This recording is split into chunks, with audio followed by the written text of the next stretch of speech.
What's going on, everybody? This is Dr. Chris Featherstone here for yet another episode of the Legion of Raw. Here with my man, former WWE head writer, and my awesome esteemed partner in crime, Vince Russo. How are you tonight, my man? What is happening, Dr. Chris? How are you feeling, my friend?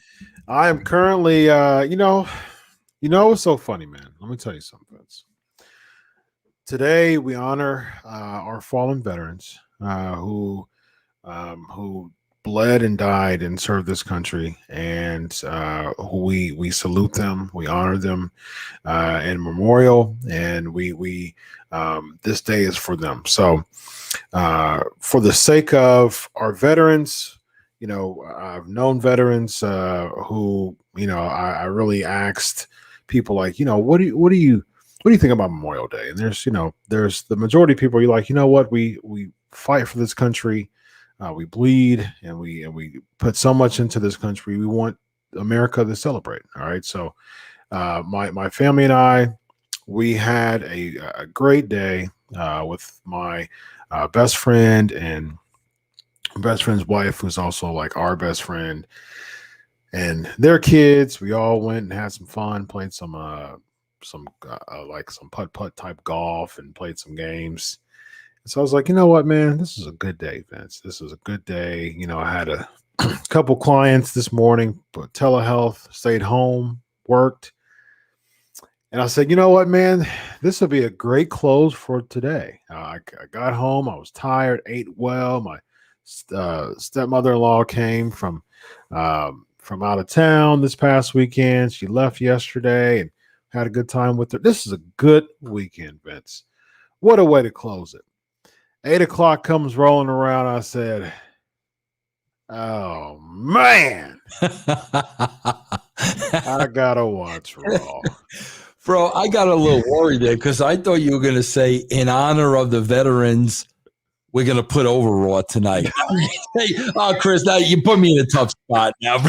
Really, I was afraid that's where you were going. I'm like, oh, bro, really? Like, come on now, man. Oh, Chris. In honor of our veterans, we're going to roast Raw, actually. But I watched it and I said, you know what, it was good as far as it was good as far as my day is concerned, spending time with my family. And then I got to watching Raw, man, and I got really tired. This is just a weekly thing, man. It really is a chore, bro. I mean, seriously, it's a chore to make it through the show, isn't it? It really is, man. I got so tired. And I'm a night owl. I used to go to sleep between 12 and 2 every night. And I just felt so drained after watching this show. Chris, you know what the funny thing is? Like, it is such a chore, especially, listen, Chris, let's be honest. You and I, we get paid to watch this show. We do. For me, bro, it's such a show. It's such a chore because I've got my phone here and, bro, I'm checking the scores. Mm-hmm. And like there are baseball games on I want to watch. Yeah. That's why, bro, it's like, how does anybody watch this for free? I don't know.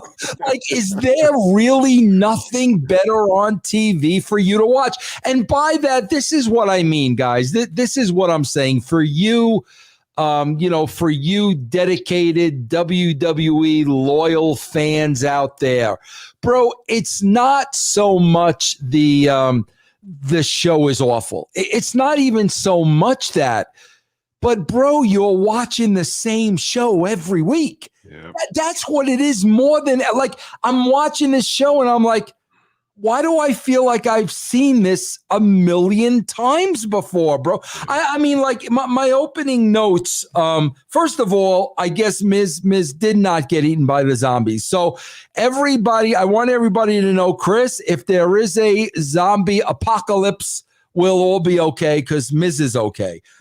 But aside from that, we got Charlotte Flair out there, Rhea Ripley, Nikki Cross. And here's what I wrote, bro. As a guy who used to write this show, I can't believe this opens Raw.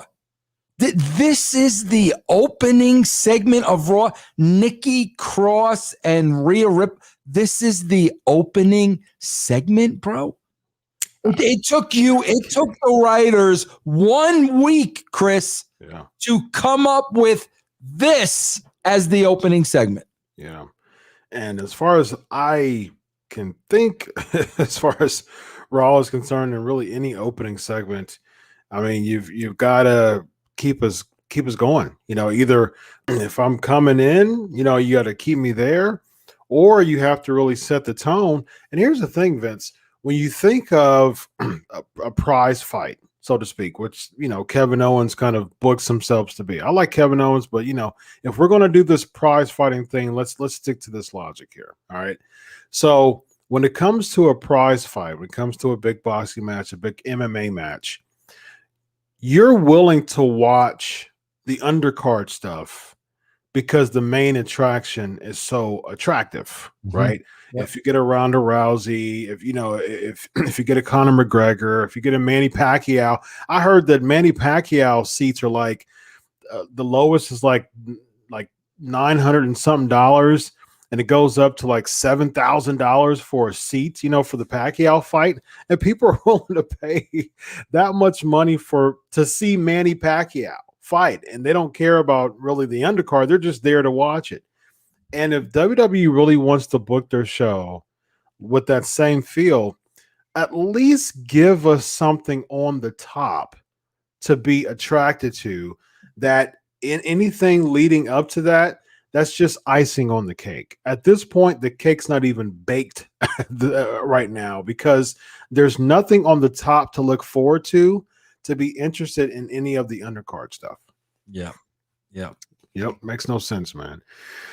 So, like you said, special shout out to the Jarvis Sam show with the $4.99 super chat. Vince Russo is the GOAT.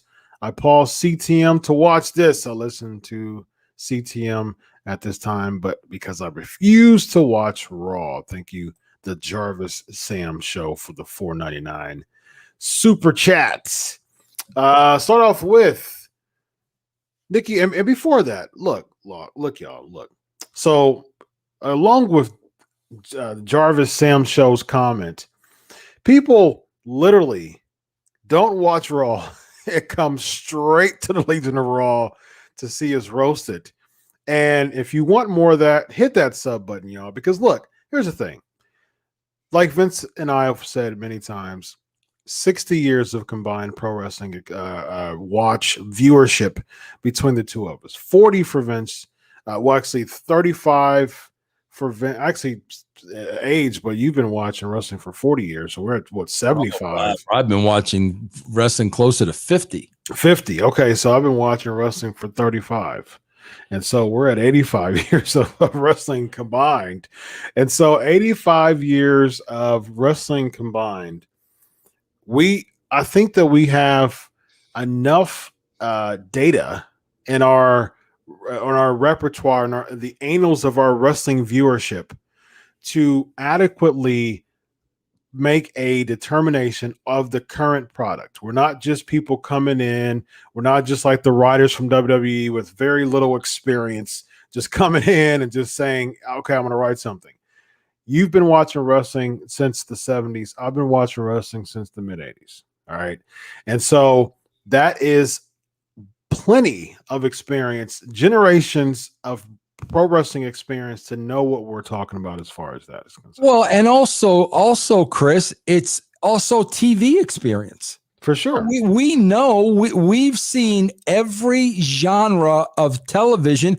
We know what makes a good television 100%, show. So 100%. It's the combination of wrestling and knowing what makes a good television show. When I say what makes a good television show, what, just like you said, Chris, what keeps our interest? Yep. What keeps us tuned in? What makes us come back next week? What makes us look to next week's episode? We know what a good television show looks like. This is not a good wrestling show, and it's not a good television show. No, it's not. You've been, of course, you've been a former WWE writer at the hottest moment, the highest rated part of WWE history. I've been a television journalist for a number of years now, and so we have the television experience to know this.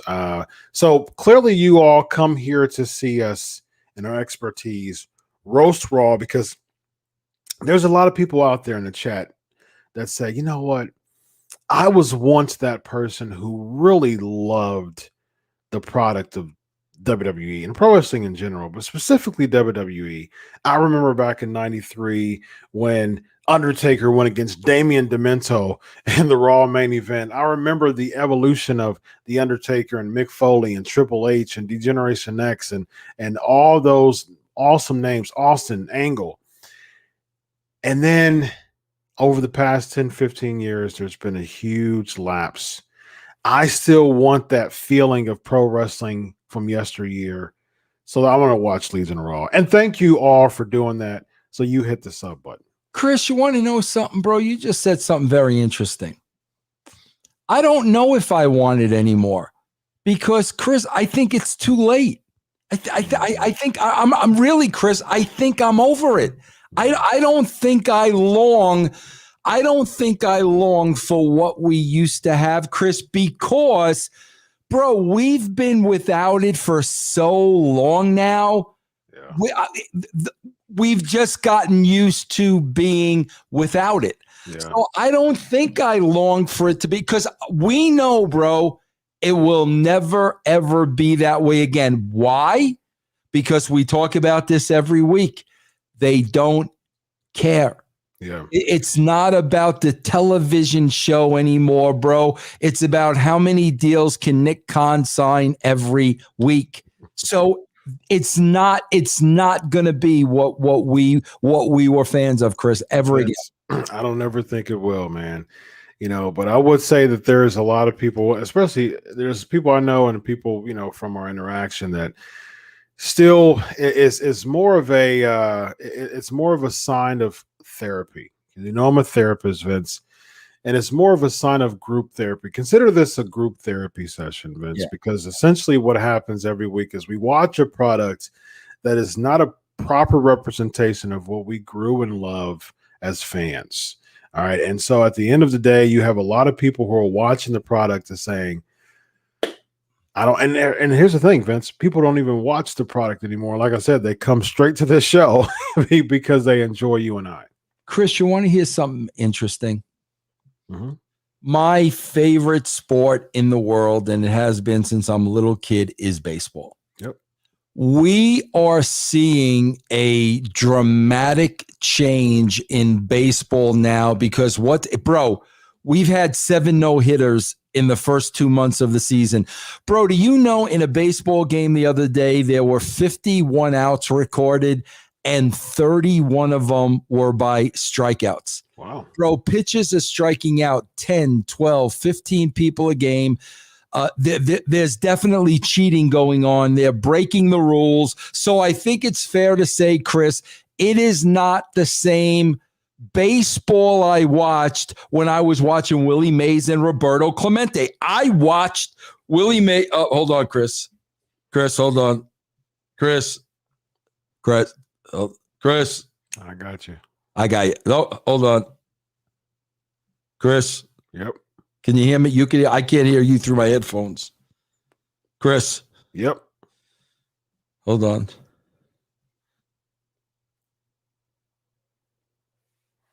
Now I can't hear you. I can't hear you. It's Alexa Bliss. No, I can't hear you.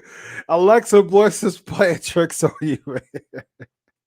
Playing tricks on Vince Russo, ladies and gentlemen. Alexa Bliss. Alexa's Playground. Playing tricks on Vince Russo. He's coming. He's going to do it. He's going to do it. He's going to do it. I got you, man. I got your back. I got your back. Can you hear me? I can. You can't hear me? Yes. Hold on a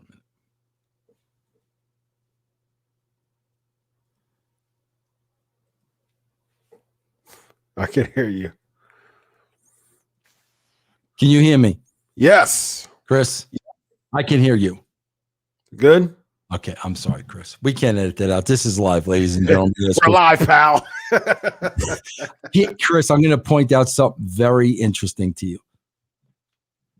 And you could be the truest WWE Raw fan, and you cannot tell me I'm wrong. Bro, I watch Willie Mays. I watch Roberto Clemente, Juan Marichal. I can go on and on and on. I've watched the greats, okay, bro? Mm-hmm. Chris, the game has changed dramatically today. But do you know what the difference is? What's the difference? I still care who wins. Correct. I still want my Giants to win. Who do I care wins on this show? You don't care, bro, who wins and loses. Bro, if you don't care who wins and loses, what is the point of watching it? Because WWE doesn't care who wins or loses. So why does other people care who wins or loses?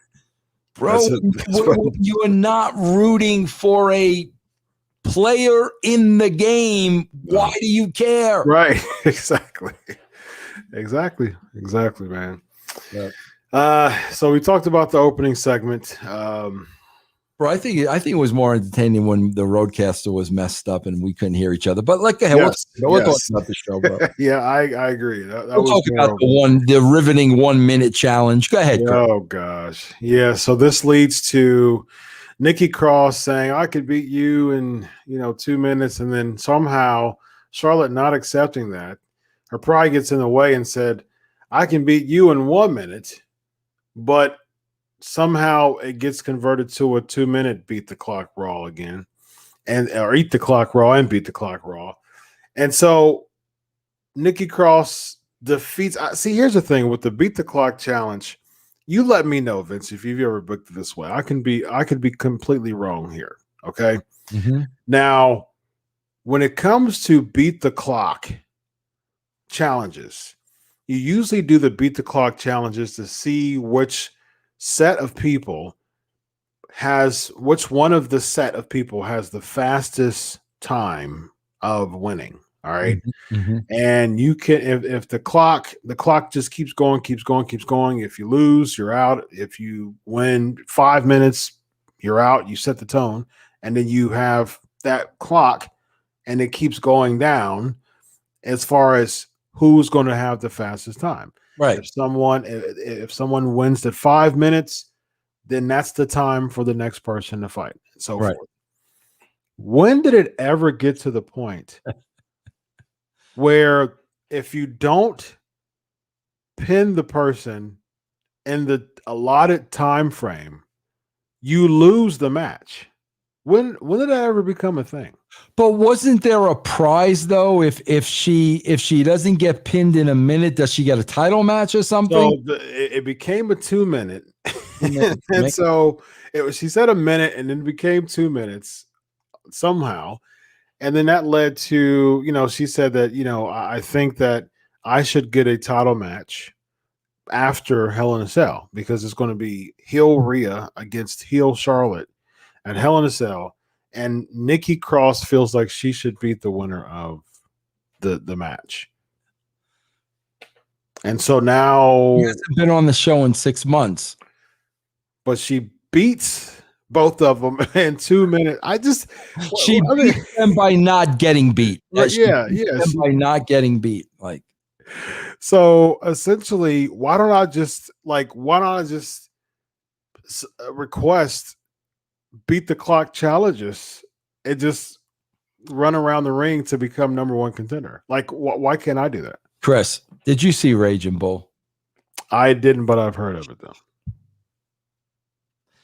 There's just a scene in Raging Bull with Jake LaMotta, Robert De Niro, and he has a fight with Sugar Ray Leonard. Mm-hmm. And bro, Sugar Ray Leonard beats the snot out of him.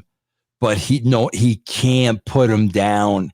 And like after the match, bro, Jake LaMotta is unrecognizable, and he's got the mouth guard in his mouth, and he goes, "You couldn't put me down, Ray. You couldn't put me down. You couldn't put me down." Bro, that scene tells you so much about that character. Yeah. So much. Bro, you can do this the right way with a Nikki Cross. Correct. But you've got to invest the time. Yeah. She can't come out of nowhere. She's running around like a lunatic in a lumberjack match. And then the next 2 weeks, oh, if you can't beat me in 2 minutes and you can't beat me in 2, we don't care about Nikki Cross. But it's not Nikki Cross's fault. No. You can make us care, but you don't. You don't make us care, bro. She has the look. I like the lunatic look to her. And, for those who follow SK Wrestling, if you subscribe, you'll be able to get this as well. Riding with Russo, our other show together we talked about Alexa Bliss recently. And we talk about how Nikki Cross can be involved in the Alexa Bliss journey, Alexa Bliss path. And she has the charisma to really get over and to really be utilized in a really good way. And she's leaned up. I know she's leaned up too. So she has a look. She has a good look, and she has that lunatic look to her. But why do I care if she's a lumberjill and then she wins, beat the clock because she didn't lose? I mean, it just didn't make sense. How is that really putting someone over? How am I investing in her character? Do you know who they're marrying to Alexa Bliss? Who's that? Shayna Baszler. Yeah, she's doing that. It seems like the fire seemingly was Reginald, but now it's for Shayna Baszler. Yeah, but they're going to be like together. They're teaming together? They're going to eventually be together. Oh my gosh. Exactly. Like, how do you derive at that? Like, where? Like, seriously. Listen, bro, we kid around on, I do a show with Stevie Richards and Ben Hameen, and we kid around because of Shayna's makeup, and we call her Frankenberry because of the way she does. But now it's like, wait a minute, did the WWE hear the show and your fans think she's Frankenberry? She's a monster. Well, where does that come from, bro? So she's going to, so Alexa's going to ditch Lily and yeah. They're marrying Alexa Bliss and Shayna Baszler. You saw the start of it tonight. That's where it's going. I thought they were going to feud together. It may start that way. But the end game is they're going to be a team. Which doesn't make sense because I thought the Alexa Bliss was the big heel in all this. So where does Bray going on? Like, if you turned on Bray, you got Lily. with Bray, you were mesmerized with Bray. Lily. Lily's the big factor. Bray goes with Lily. Bray goes with Lily. Yeah. Okay. So we got Bray doing the Fiend character, Bliss being mesmerized. Every week, somehow that leads to Bliss kind of getting the dark side, and then the Fiend gets burned, and then Bliss gives Randy Orton some glue and some fire shots. I remember what the question is. This is a shoot. I got this all told to me. Okay. Do you remember when Shayna Baszler bit Becky Lynch? Yes. That's what they're going back to. Like, that was her debut on Raw. Yeah, that's what they're going back to. Like her biting somebody and being this animal, wild, crazy woman. That's the tie-in with Alexa Bliss. Oh, man. Wow. This is just atrocious. Yeah. Reginald defeats Shayna Baszler. Well, Randy Orton defeats Xavier Woods. And, I'm already – I said this on the show. I said, you know what, this RK Bro thing has some intrigue to it. But I'm already losing. I'm already losing interest in this, man. I'm just I'm not really bought into it because, first of all, Xavier Woods has been used like a stepchild now. And it's like, it just doesn't make any sense whatsoever that he's just keep getting used in this way. He's got a ton of potential, but you have Orton beat Woods this week with the Bro Derek, Riddle's finisher. And then Randy Orton almost does the pose, but almost. He actually says too soon. I read his lips. He said too soon. And so, but last week was kind of a heel thing, but it's going back to the babyface thing. Vince, why do I care about this angle here? I have no idea. I don't know. All right. Well, next we have Reginald against defeating Shayna Baszler. The pyro worked in Reginald's favor. He thought it was against Reginald all the other weeks. And it went from Alexa Bliss to mystery. And this week was also a mystery because there was nobody. And then Reginald ended up beating Shayna Baszler, ladies and gentlemen. And so if I'm going into Raw and seeing this, why am I continuing to keep my interest on Raw if I'm going to answer that for you right now. Let me get my notes because this was the greatest thing on the show. This is why you're still interested. Okay. So Shayna Baszler is on the swing set with Alexa Bliss. Yep. They're there together. Follow me on this, Chris. They're there together, the two of them. But at which point, Shayna Baszler says, you and I need to have a chat. Okay, chat away. She's there. You're there, chat. We need to have a chat. Have a conversation. But I'll see you next week. Oh, I mean, Chris, are you bro? Like, what? Come on, bro. You and I need to have a chat. I'll see you next week. Oh, Chris, come on, bro. Vince, man, we've been talking about this focus group, man. I've got a lot on my mind. Vince, we've got to have a chat. Yeah. Very seriously. Next week on the it's bro again. I'm just gonna go back to the parody. You could do a whole show on we need to talk. Right. See you next week. You could do a whole show on that, bro. That's like a hard camera shot. It's like, Vince, we need to talk next week. All the Legion of Raw.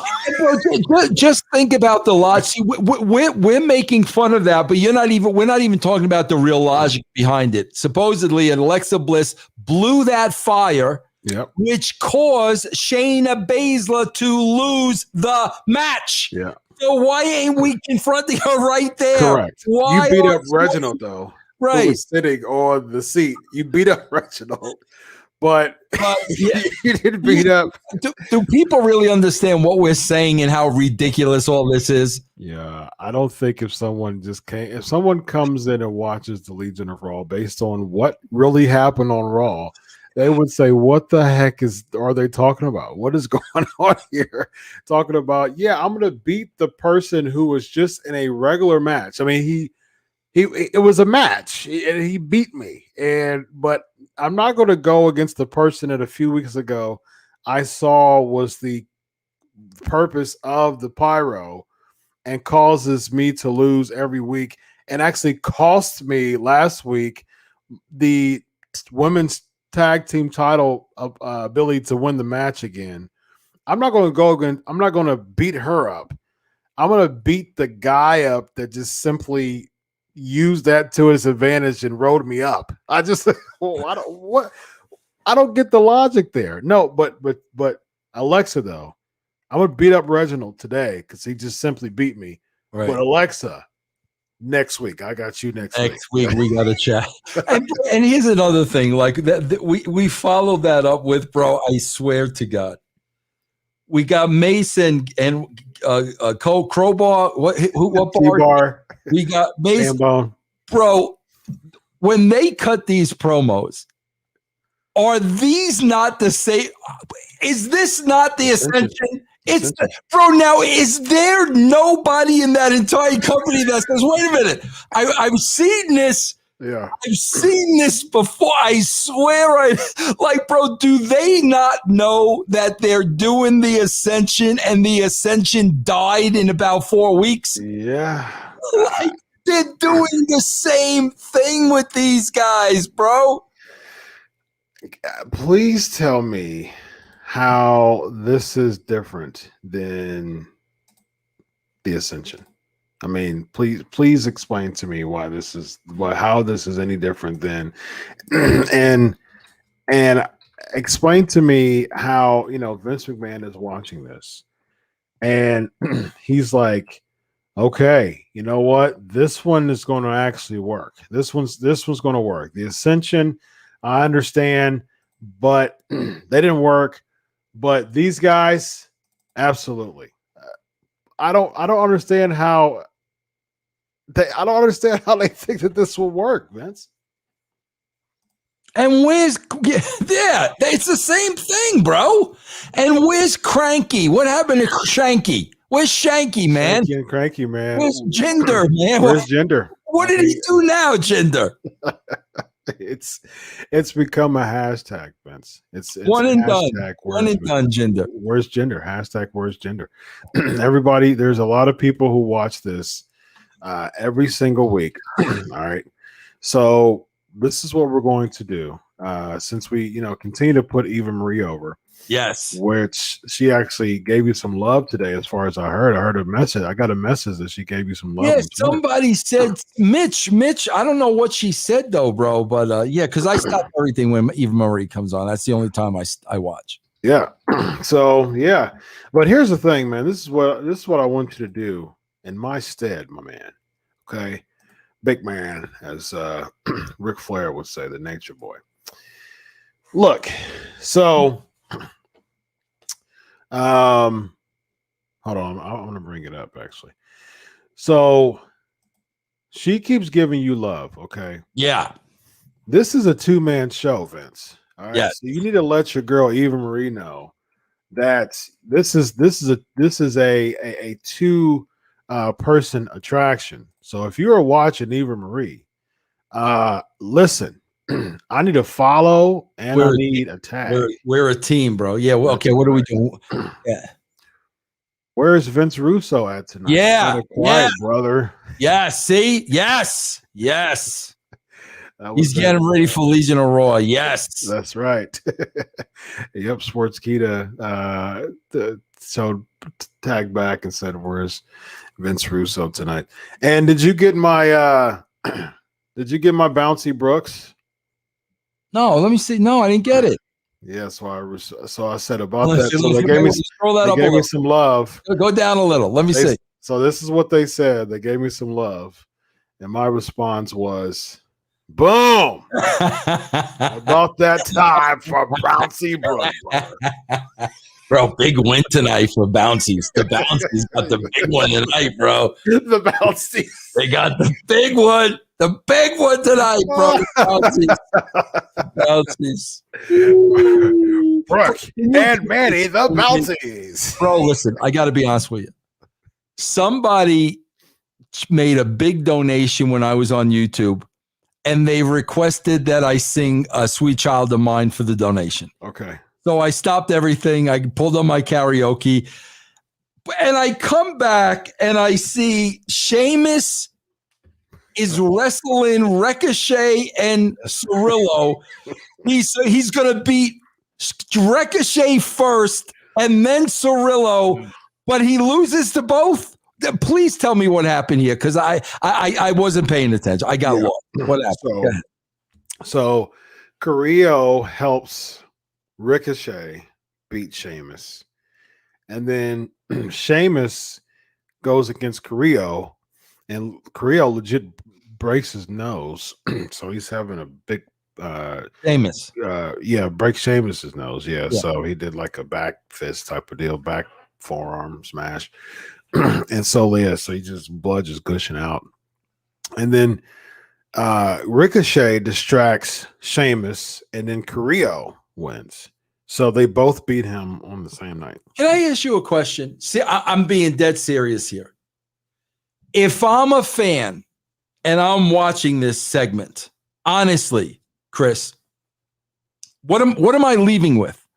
Like, as the writer of this segment, what do you want the viewer to leave? What am I leaving with here? What am I seriously, bro? If I'm writing this show, I know I'm writing it for a purpose, and I want the viewer to get this out of it.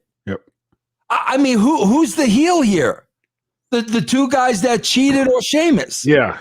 You get two people who handicapped beat Sheamus, and one of them legit broke his nose. And Sheamus is the heel. Yeah. And what am I taking? What is my emotion supposed to be as a fan here? It doesn't make any sense, man. It just, again, if I'm watching this and I haven't watched wrestling all the time, and that's why I don't understand. Like, you're trying to attract fans, like they're not even. It seems like they're not even trying to retain fans. That is the second thing you should do. You should attract them. Yeah. And it's like, not only you're not attracting them, you're not even retaining them. And so it's like, you see with USA, you're so comfortable in booking whatever you want that numbers continue to reflect the fact that you're not even retaining your fan base. No. How does any episodic product, like, go to bed at night knowing that you're not even retaining your fan base at this point? And you're going head to head with the NBA playoffs, right? Like and we're gonna stick around to see Carrillo, and then later on we saw Mantar and Ali. I can't wait to see that marriage. I mean, that's got money written all over it, bro. It's money written all over it, my man. But you know what else has money written all over it? And this is our favorite part of the night, man. It is. This is absolutely our favorite part of the night. So after that followed our favorite part, and that is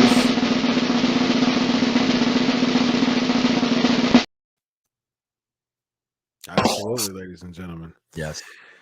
We get our favorite part of the night. Eva Marie, who put Vince Russo over today. Who put Vince Russo over today, and next week she's going to put over both Vince Russo and Dr. Chris Featherstone, because this is a two-man team here. So awesome promo again, motivational promo by Eva Marie Vince. Chris, it is so sad. I've done this so many times with the WWE over the last couple of years. You see like an Eva Marie, coming in, and what are you asking? You're asking, okay, how are they going to screw this up? You're asking, what are they going to do that's so ridiculous that 2 weeks in, you're not going to care? Yeah. They've done it so many times, bro. And over and over and over.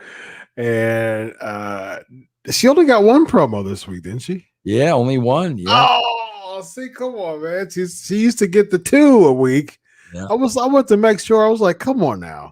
So Eva only gets. She's been demoted to 1 vignette a week now. Yeah. Oh man, it's terrible. Next we have our girls, the Bouncies. The Bouncies, bro, over Naomi and Lana. Big win, bro. Big win from the Bouncies. Big win from the Bouncies, bro. They're headed in the right direction. Yeah. I probably swear to God, the highlight for me was I was very, very worried about Lana doing the slide, because remember last time she slide and almost killed herself? She always does. She did. She pulled off the slide. She did pull off the slide. Naomi put her over too, and she looked at her and said, "Hey, okay, I'll see you." Got the slide down. Yes, she did. She did. Every time. The Bouncies are now in black, so they were in pink. But now they're in black, so they've tapped into their darker side. Yes, absolutely. Yes.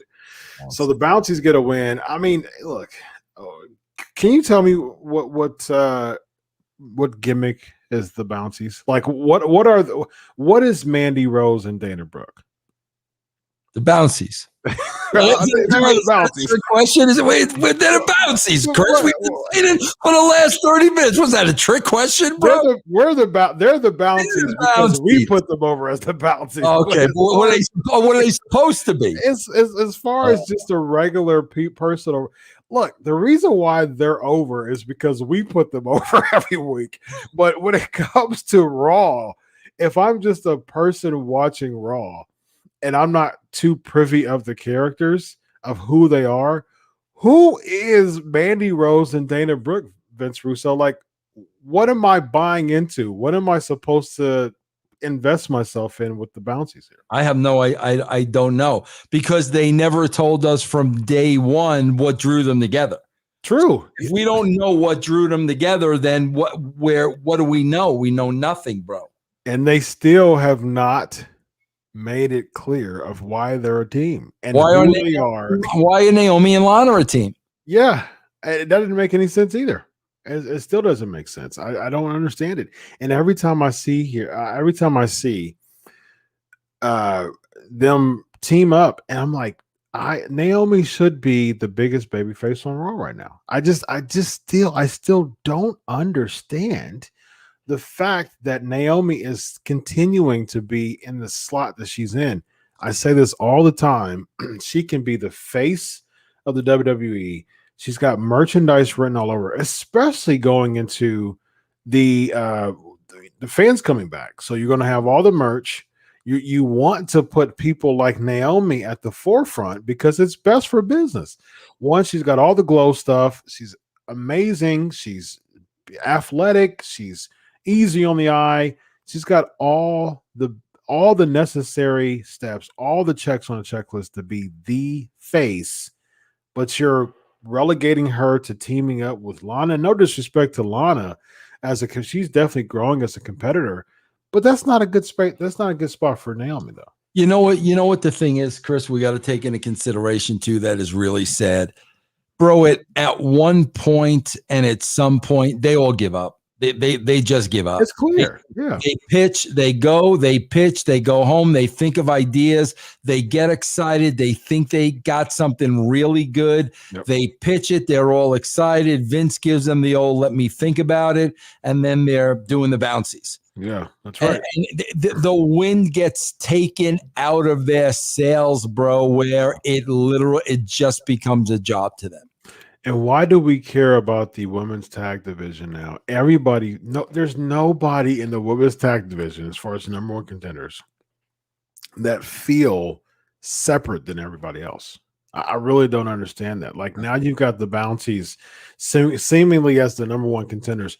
Who in the world actually thinks that the bounties has a shot of going over to Mina and Natalia? And what made the bouncies and Lana and Naomi, what made them more valuable than the Iconics? Yeah, that exactly. They got cut. Like, okay, what did 100%. These teams are better? And explain to me, like, the Iconics had a gimmick, like they had a character. They were super annoying, which was great as heels. Yep. But again, I look at that, and not saying that the bounties should be cut. I don't want anybody to lose their job. No, but I'm like, when I see the Iconics, I'm like, oh, absolutely, you've got money here. When I see the bouncies, I mean, who sees money, Vince? Well, yeah, but then if the bounties aren't there, we can't do this, and we can't. We can't do this. We can't look around. Yeah, okay. Come on, man. Don't take that away, Chris. Don't take that. That's all I have. I mean, they're not money. I mean, we put them over, every week.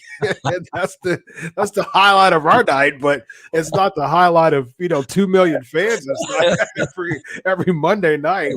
We just have fun with it. We make lemonade out of lemons, and that essentially is what we do every week with the whole show. Actually, next we have oh gosh. This is a lot better than what I pitched on Russo writing with Russo, bro. I tell you that. Whatever they're doing here with Alexander and Bedford is better than what I did, bro. So you're having a third match with Cedric Alexander just winning. It's nothing. It's just no build to it. It's just another week. Shelton Benjamin comes out. Cedric Alexander, poked in the eye. Oh, there you go. There you have the neutralizer. And says, I told you, man. I told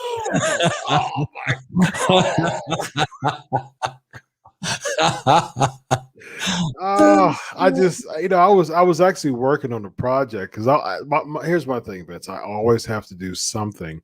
You're the man because you're on Twitch. during this time, and that's actually good for you because you actually have a community that that can help you. I also start an hour and a half. Yeah, you said that. I started an hour and a half in, bro. I don't start this from the top, man. And that's the because I have Hulu, so I have ads and stuff like that, so I can't. I can start usually about 30 to 45 minutes out. Which I usually do, and I'll fast forward a lot of stuff. But it's like I'm always doing something to try to keep me interested. And today I'm actually going to be leading a conference in a couple of weeks out of town, and I will be speaking. And so I was working on my presentation with that because I'm pretty excited about that. And so, I was doing that, and I was just like, I gotta stay active. But did you stop everything when the bouncies came on? I stopped everything when the bouncies came on because I just wanted to see, this going on, and that was it. And I told myself, you know what? Because I muted it a few times just so I can. I was doing some clips, putting some clips together from my presentation, so I muted it a few times. And one of the times that I just so happened not to mute it was, I told you. Bro, listen, what do I got to do for this presentation when they introduce you? What do I have to do for you to come out and do? And look that way? And then what do I have to do? Is there? Could I buy that? Could that? You put me over to Eva Marie. That's what you do, and I'll do it. Man, bro. Yeah, Alonzo says the Bouncies is officially Mandy and Dana's tag team name. Yes, ladies and gentlemen. So you've heard it here, coined by Dr. Chris Featherstone and Vince Russo. Mandy Rose, Dana Brooke, the Bouncies, ladies and gentlemen. Yeah. So Cedric Alexander beats him again, man. I mean, how does this? When he did this, when he beat Shelton Benjamin, I said, first of all, just be quiet. Just be quiet. Just be quiet, my man. It's like somebody, it's like somebody intimidating walk behind you, and you're like petrified, right? And you just hear a bunch of thunderous steps. And then, it's like, oh man, I'm petrified. I don't want to turn around. And then finally, you're like almost peeing in your pants. And you turn around petrified. And all of a sudden you hear, I can't believe you did that to me.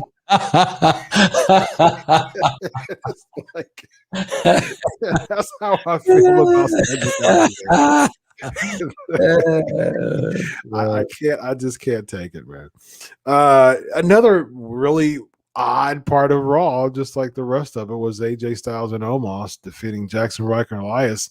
Somehow Elias walks out of Jackson Ryker, and his logic behind that in his subsequent backstage interview was that he didn't help him, although he beats AJ Styles, he didn't help him. And get this, he doesn't. There's people coming back, live crowds, and he doesn't want to travel with Jackson Ryker. So he just walks away. Bro, Chris, listen to how simple this is. It's Memorial Day, bro. Yes. Jackson Ryker is an Army veteran. Yes, he is. Okay. Bro, think about a sit-down interview with Ryker, a shoot interview, and he gives us some of his memories of serving. Mm-hmm. Okay. And, bro, now, okay, that's who this guy is. Then, bro, you do the same exact thing, and then you have Elias say, how dare he try to steal my thunder with his war stories. Mm. Oh my, bro, you have such a made baby face and a made heel. It's that simple. Yeah. But no, bro, I can't imagine driving up this guy. But bro, I mean, what's he got, gas, bro? Oh God, I can't. The thought of driving up and down the road with this guy. That's how simple it was, bro. He could have told real stories, friends dying in his arms, whatever he went through. Yeah. And then Elias saying he stole my thunder with the war stories. That's right. Vince, I'm going to tell you why he no longer wants to drive that up and down the road with him. Okay. Yeah. Because Jackson Riker's tough guy. You know, I mean, you've worked with him, super tough guy. He's a veteran, ripped to shreds. All right. He's everybody's chosen bodyguard. You know, if anybody could choose a bodyguard, Jackson Riker's your guy. All right. But when Jackson Riker gets very emotional, he starts speaking like Cedric Alexander. So Elias said, "It's enough." Elias don't even want to be around them now. Oh my God, bro! It's contagious now, bro. Yeah. Crap. Elias, can you believe that? I can't believe he did that. Oh man. God. No, I can't. And which, you know, with that, I get it, man. I get it. I wouldn't want to be around Cedric too. Man. Next we get Alexa's Playground with Reginald. We talked about that. Shayna Baszler attacks Reginald, and we have a lot to chat about. I'll see you next week. Yeah, see you next week. Drew McIntyre defeats Kofi Kingston. Hard fought match, but Vince, we're getting McIntyre and Lashley straight out once again, man. Is it next week? Hell in a Cell is June the 20th, I believe. Oh, so I mean, they could make something happen between now and then, but they're not. No, yeah, I definitely don't think that's going to happen. It was a straight out win, and I mean, and again, you know, I'm a Drew guy, but why do I care about 3 more weeks of this? Like, what is left to see in a Drew McIntyre versus Bobby Lashley feud? I don't know, bro. 3 weeks of it. We've got 3 more weeks of trying to figure something out. I really don't get it. And then who do you build to SummerSlam? You know, 2 more pay-per-views after that. Like, are you going to stretch this to SummerSlam? Bro, remember, like, you know, Vince McMahon would make Austin jump through hoops. Yeah. Get a title shot. This is, you beat Kofi Kingston, you got a title shot. Yeah, that's it. Yeah. You've lost you've lost multiple times. You've ruined your title shot. You lost at WrestleMania. And you lost at WrestleMania Backlash, the pay-per-view before. So, but I've got another shot for you though. Just beat Kofi Kingston, you'll be fine. You'll just, you know, you'll get in a Hell in a Cell match. Right, and bro, they haven't made anybody else to even have an alternative. Who else are you going to put in that spot? Exactly. You know, I've had this conversation before. Other than Roman Reigns, there is no one in the entire, I would even say, pro wrestling period. There's no one who has a feel that they're bigger than the business. And that's what caused people to have ongoing and lasting impressions to wrestling fans, is because they felt bigger than the business. Hogan felt bigger than the business. Austin felt bigger than the business. Flair, Taker, you know, like all of those names felt, Randy Savage felt bigger than the business.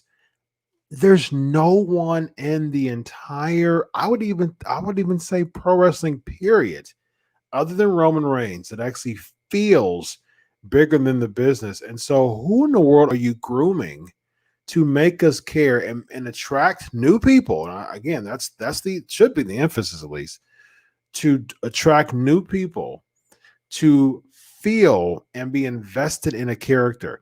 You know, one of my second favorite of all time, my first is Sting, my second is Dusty Rhodes. I think Dusty Rhodes is one of the greatest baby faces of all time. I was a huge Dusty Rhodes mark baby. And one thing about Dusty Rhodes, he said, my honey's kind of big, right? And but I'm bad and I know I'm bad is what he said. And so something about Dusty Rhodes that made me, he felt like a common man. He felt like an everyman. My hand, reach out to your hand, baby, for the Starrcade 85 World Tour. And it's like there was something so infectious about Dusty Rhodes, about his character, that made me just gravitate to him. And it's like, and that happened because someone was so immersed in their character, and he had such an amazing heel, perhaps the greatest of all time, Ric Flair, to further accentuate the babyface qualities that you want in someone who's chasing or being, being an adversary to a villain. That is pro wrestling 101, right? Even in your era, one of the greatest feuds of all time, Austin versus McMahon. All right. Vince McMahon, he's the boss that everyone hates. Austin comes in, leads a revolt against the boss that everyone hates. That's a story for everybody who's had a job. You know what I mean? Yeah. There's something infectious there. There's something that attracts us there. There's nothing even of the sort when it comes to pro wrestling nowadays. Bro, they've got from now till WrestleMania. So what's this? June? So you got 9 months. 10 months. Mm-hmm. They've got 3 things. This is exactly what they're going to do, bro. This is the go-to. This is the go-to. They're going to go to Cena. It's supposed to be Cena at SummerSlam. Yeah, Cena Reigns. Yep. They're going to go to Cena. After that, they've got Brock. Yeah, they're probably maybe Brock wins the Rumble and gets Reigns. Oh, okay. And after that, they got Rock at WrestleMania. I can see that. But bro, think about this. There's still nobody being made. Nope. Okay, bro. Okay, so great, guys. What that'll get us through WrestleMania. Then what? Then Hunter? We're going to bring Hunter back out there. We'll do Hunter. Yeah. Maybe Sean's got another run in him. Yeah. By then, Edge will be ready for another shot. They'll bring Shane back. Bro, is Edge still on SmackDown? Yeah, he's still on SmackDown. Who's he feuding with now? Oh, he's out. He's he hasn't been back since Mania. So he hasn't been back since Mania. He's supposed to be coming back. As a work, but he's supposed to come back in mid-July. Him and Sasha. Sasha's been out since Mania too. They're supposed to come back when the fans come back. But Edge he's a heel. Like he turned into a heel. So, but I agree. I think you bring. I mean, they're going to bring back. I don't see Brock Roman because I would hate for Brock to come back as a babyface because he needs to. I mean, he needs to be a heel. Because if he comes back as a babyface, that is a disservice to a product who's already doing a terrible job grooming babyfaces. And to me, he would step in a babyface spot that needs to be groomed. He needs to be a heel. He has that type of presence to him that he can get into a 2-month or so feud and he can make somebody. He has that it factor. He has that X factor about him that he can just come here right into a feud and make somebody. I think we should see Big E versus Brock Lesnar. I think we should see Big E versus Brock Lesnar at SummerSlam.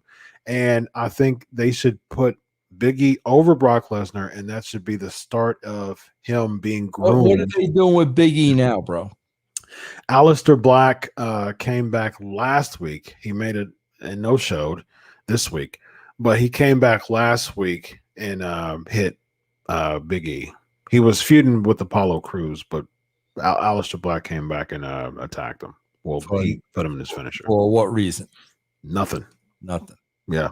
He needs something to do. Yeah, he just needed something to do. Like there was no type of any rhyme or reason or explanation of why he chose. It was a 4-way, and he came in and hit Big E.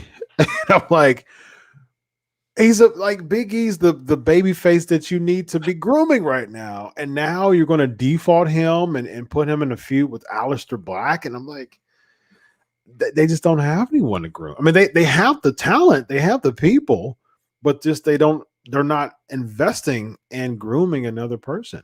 Yeah. And if I was thinking in my head, like if someone loses, like whoever beats Roman Reigns at this point, like they have to be well groomed, because that all of the Roman Reigns, era, it would be for not if you just have some 50-50 babyface beat him. Right. You're building something interesting here. And the climax, the culmination of this should be finally putting over and grooming a babyface. Finally, It should be that. But at the same time, it's like, I just don't have the faith in WWE that they're going to do that, unfortunately. Yeah. Yep. Well, I don't see who that is now, bro, unless I don't either, man. I really don't. Yeah. Let them know about the brand, my man. Yeah, guys, I'm going to give you a heads up. Patreon starts tomorrow, bro. They bill you the first of every month, bro. Patreon.com/Russo TWC. This month, we're adding another show with ODB. She's going to have her own show, ODB Meet and Greet. Nice. That's going to be on Patreon. And also, there's going to be a brand new episode of Better Call Khan tomorrow on Patreon.com/Russo TWC. Lots to talk about with the recent shoot that he pulled off by saying, hey, whoa, wait a minute. There's not any talks between WWE and New Japan. What are you talking about?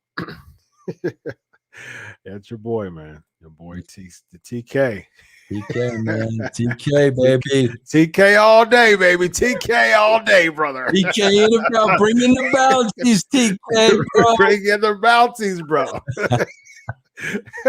He's Vince Russo. I'm Dr. Chris Featherstone, and we both are not son of a Plymouth, but we're darn close to it. This is Legion of Raw. Have a good night. Bye-bye.